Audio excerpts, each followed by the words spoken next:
Magandang araw mga kaibigan. Bigyan natin ng reaction opinion itong post ang balita ngayon. Title, Marcos Jr. nagpahayag ng pag-aalala na maaring baliktarin daw ang kanyang mga reforma kung magbabago ang susunod na administrasyon. Nagpahayag si Pangulong Marcos Jr. ng pag-aalala na maaring hindi maipagpatuloy aniya ang ilan sa mga reformang sinimulan ng kanyang administrasyon sakaling magbago ang direksyon ng pamahalaan pagkatapos ng kanyang termino. Sa panayam ng Bloomberg Television, tinanong si Marcos Jr. kung nag-aalala siya kung manalo si Vice President Sara Duterte. Direkta ang naging sagot ng Pangulo, yes, very much concerned. Dapat lang, mag-alala na kayo, maghanda na kayo. Excuse me ha. Ayon kay Marcos, nasa gitna umano ang kanyang administrasyon ng malawakang pagbabago sa paraan ng pagpapatakbo ng gobyerno, partikular sa burokrasya at mga proseso sa loob ng pamahalaan. We're changing the whole way that we govern. Anong changing for the worst? Bumuti ba ang buhay ng Pilipino mula nang umupo ang Marcos Jr. administration? Yeah, siguro, may mga binago siya. Kaya lang yung pagbabagong ginawa niya is pabulusok. We are trying to reform the bureaucracy. Para mas marami ang korupsyon. Saan nangyari ang pinaka-worst corruption in our nation's history? Mga dilawan ang nagsasabi. Noong EDSA anniversary this year, Professor Winnie Monson, sabi niya, ang pinakamalaking korupsyon sa kasaysayan ng bansa ay nangyari panahon ng Marcos Sr. at Marcos Jr. Tinigundahan another dilawan, former Supreme Court Justice Antonio Carpio. Kung malala ang korupsyon panahon ng Marcos Sr., mas nadoble, na triple, na quadruple panahon ng Marcos Jr. Yun, changing the bureaucracy para sa lantarang korupsyon. Yan na. These things don't get done instantly and it's very, very easy to go off the rails. Ipinaliwanag ng Pangulo na ang reforma sa gobyerno ay nangangailangan ng mahabang panahon bago tuluyang maramdaman ang epekto nito, kaya mahalaga niya ang pagpapatuloy ng mga programa na simulan. Bilib na bilib sa sarili ang ating Pangulo, sa totoo lang. Yung negative 15 rating niya sa SWS, baliwala yan sa kanila. Okay pa rin siya. I am the best president. Magpasalamat kayo sa akin. Ako ang nag-bulgar yung korupsyon na yan. Dapat ako ang hero. Pasalamatan nyo ako. Dahil ako ang pinakamagaling na presidente sa buong history ng kasaysayan. Ganon ang tingin niya sa sarili niya. Binigyan diin niya ang pinakamahalagang layunin ay ang pagpapanatili ng direksyon ng mga reformang ito kahit matapos na ang kanyang termino. It is continuity that we aspire for. Ang ganda ng nasimulan ng Duterte, Tatay Digong. Bakit hindi mo tinuloy? Nasa na yung build? Build better more ko, no? BBM, build better more. Nasaan ang mga infrastruktura? Wala akong makita. Panahon ni Tatay Digong, kaliwat kanan dito sa bundok sa Mindanao, tuloy-tuloy ang pagbutas ng mga bundok, gumagawa ng kalsada. Ngayon, halos wala na. Ito. Continuity that we dream of, that we work for, the continuity has to go on. Paano has to go on yung korupsyon? Paano has to go on yung bagsak ang ekonomiya? Paano has to go on yung walang foreign direct investment? Mababa ang ating stock exchange. Ang peso to dollar rate 61.75 yung latest. Yun, it has to go on. Oh my God. I'm sorry. Otherwise, we will go back to doing business the old way.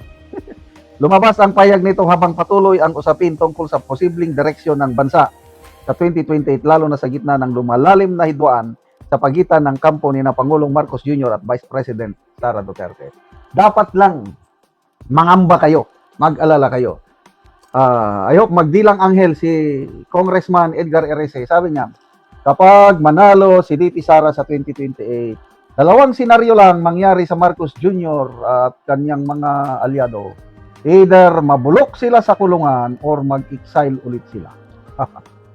Papayag ba tayo ng exile, mga kaibigan? No way. Kaya ginagawa nila lahat ngayon. Yung impeachment, again, sabi ni Congressman Erese, bilib ako sa liberal ito. Sana lahat ng liberal ganyan, wala tayong problema. Sabi niya, ang impeachment ni VP Sara is a design of the Marcos administration para alisin nila si VP Sara na pinakamalakas na kandidato dahil takot na takot sila pag manalo si VP Sara. Oh. Parang nakikita nila, wala silang pag-asa sa impeachment, matatalo pa rin sila. Kaya ito, charter change. Plano na nila, term extension. Pati Pangulo, ma-extend ang term. Wow! Oh. Kaya lang, God is at work. Hindi niya pinayagan yun. Nagkaroon ng brave 13 senators. O ngayon, wala na. I don't know kung paano nila maisasakatuparan yung plano nila na term extension. Goodbye. So, good luck! Galingan nyo. Talunin nyo si VP Sara sa 22. Otherwise, humanda kayo. Magandang araw mga kaibigan.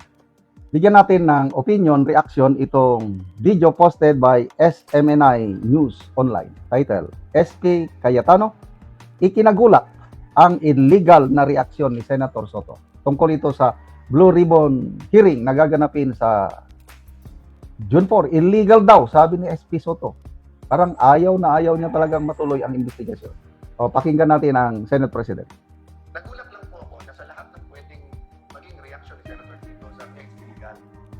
Papasalamat ako sa mga makikinig natin mga netizens na una pa kayo nang binignan yung Section 18 ng Rules ng Senate at Section 17 ng Rules on Investigations in Aid of Legislation. Ang kwento sa lahat ng pwedeng reaction, bakit parang ayaw talaga na ituloy ito? Why is control important? Because the control, the chairman, schedules the hearing. So meaning, kung mababalik sa kanila, schedule na nila yung flood control hearing. So, kung i-schedule nila, kontrolado din po ng majority at ng chairman sino ang i-implement. Kontrolado din kung once a week, once a month. Dati po wala naman yung partial report eh. Kaya na, paulit-ulit ko sinasabi, ang kailangan impartial, not partial. And paano ka maglalabas ng partial na hindi mo pa nabubuo yung theory kung ano talaga nangyari. Tignan niyo po, sabi ng Office of the Ombudsman, may mastermind. Sabi ni Senator Lacson, walang mastermind. So paano ka maglalabas ng report na partial pala? And then, paano nangyari yon? Napanay oposisyon, napanay sa Senado. 1 trillion budget. Sa administrasyon, walang involved dito. Sa ibang mga panig ng gobyerno, walang involved dito. So, I'm not going to go into the details precisely because gusto natin independent, gusto natin yung committee ang magpatakbo. Nagulat lang po ako na sa lahat ng pwedeng maging reaction ni Senator Tito, sabi niya is illegal. Papasalamat ako sa mga makikinig natin mga netizens na una pa kayo na tinignan yung Section 18 ng Rules ng Senate at Section 20 ng Rules on Investigations in Aid of Legislation. Assume natin tama si former Senate President Soto at bawal mag-create ng subcommittee. Hindi po mawala, nasa rules po yan. But sabihin mo, then all the majority has to do is for the chairperson and the Yeah. notice on Monday. So, according to sa lahat ng pwedeng reaksyon, bakit parang ayaw talaga? Ayaw. Pangulong Bongbong maging reaction ni Senator. Oh. So, illegal. Sabi ng graduate sa, I don't know, anong university. Legal luminary, magaling. Illegal yan. Sabi ng abogado na SP President, pwede. Naka-specify Rule 18 at saka Rule 20. Pwede. So, kanino tayo maniwala? Sa isang abogado o sa isang komedyante? Ako, doon ako sa abogado na pwede. Oh, tama yung punto ng Senate President, assuming illegal. O di napakasimple, yung chairman mismo. Ang illegal kasi yung pag-create ng subcommittee ng Blue Ribbon, pangungunahan ni Senator Marcoleta. Yun ang ayaw. Illegal daw. O, assuming illegal, edi siyempre, napakadali. Yung chairperson mismo, si Senator Pia Cayetano, siya na ang mangungulo. Edi tuloy pa rin. Wala silang kalusot talaga. Kaya, ito, ayaw nilang matuloy ang flood control hearing. Kaya, sabi ni Senator Marcoleta, araw-araw, minu-minuto, tinatawagan nila si Senator Jinggoy para kumalas. Ganyan sila kadesperado na makuha ang Senate leadership. Mabuti na lang at tumayo itong si Senator Jinggoy ng kanyang prinsipyo. Pinapili daw siya ng prinsipyo o kulong. Kaso ang plunder. Eh di, ikulong niyo ako. If that is the price I will pay for my principle, so be it, ikulong niyo ako. Oh, yun. Mabuti na lang at ang warrant of arrest niya is bailable. So nandun, nakapiansa na siya. Ano sila? Alala ko si Senator Lacson, umaasa. In 24 to 48 hours, may warrant of arrest, makukulong na yan. Yan ang plano nila talaga. Ikulong, kasuhan, ikulong. Ubusin ang mga majority senators. After that, pwede na daw ang minority ni Soto, pwede nang mag-take over.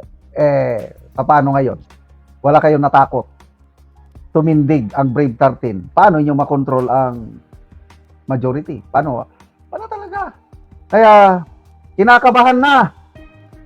Umiiyak na, hindi na nakakatulog ng mahimbing ang mga nakatanggap ng mali-malitang pera. Pasalamat tayo at ang Diyos na po ang gumawa ng paraan. God's appointed intervention na nakaboto si Bato, hindi nila nahuli. Ngayon, nakawala ulit at nagtatago. So, meron na tayong righteous leadership, righteous person sa Senado na for the first time, sabi ni SP Cayetano, a real independent Senate majority na hindi nadidiktahan ng powers na. And I agree. So, ang mga plano nila, lalo na yung charter change, goodbye. Yung mga pinangakuan ng mga kongresista, na huwag kayong mag-alala dahil walang eleksyon sa 2028. Hindi kayo re-resbakan ng mga tauhan ninyo. Wala na. So, better luck next time. Pati mismo ang Pangulo, umamin sa interview ng Bloomberg TV na nangangamba siya pag manalo si VP Sara sa 2028. Dapat lang. Mangamba kayo lahat. Dahil nagsabi na si VP Sara, hindi niya kayo patatawarin yung mga nagnakaw sa kaban ng taong bayan. Salamat mga kaibigan sa inyong pagsubaybay sa channel na ito.